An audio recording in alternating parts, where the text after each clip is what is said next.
सुहानी और दीपक के लिए आज का दिन बहुत ही खास था। दोनों आज एक दूसरे के साथ 7 जन्मों के बंधन में बंधने जा रहे थे। दोनों के परिवार वाले बहुत ही खुश थे। सुहानी अपने माता पिता की इकलौती संतान थी।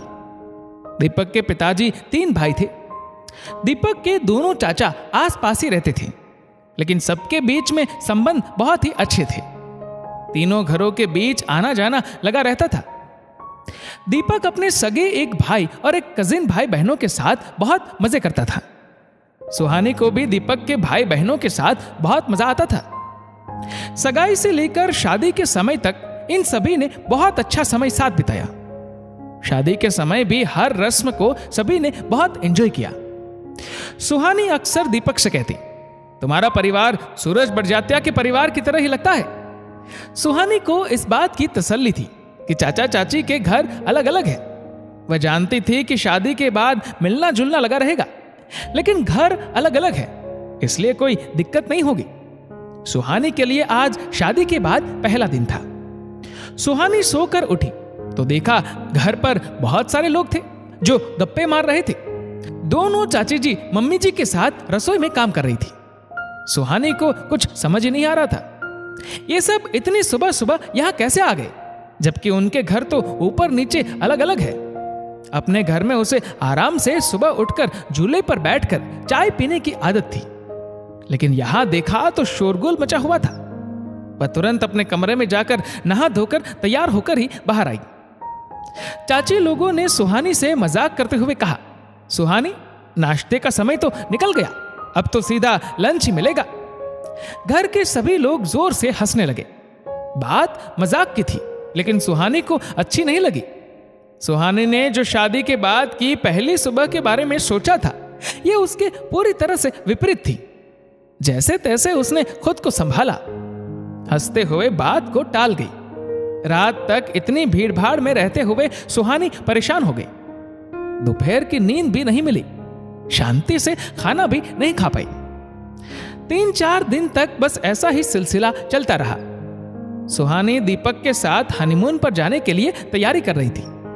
तब उसकी सास कमरे में आई और उन्होंने कहा, घूम फिर कर आना तो अपना मूड सही करके आना। नई दुल्हन इस तरह से उदास अच्छी नहीं लगती। हम सब चाहते हैं कि तुम इस परिवार में खुद को एडजस्ट करो। सभी तुमसे बहुत प्यार करते हैं, लेकिन तुम इतना कटी कटी क्यों रहती हो? 3-4 दिन से सुहानी के मन के भीतर जो बात चल रही थी, उसे लगा कि उसे अपनी सास को वह बातें बता देनी चाहिए।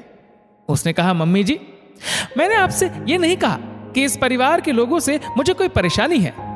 बस ये तो मेरी इतने साल की जो आदतें हैं, जो रहने का तरीका है, उसे बदलने में थोड़ा समय लगेगा।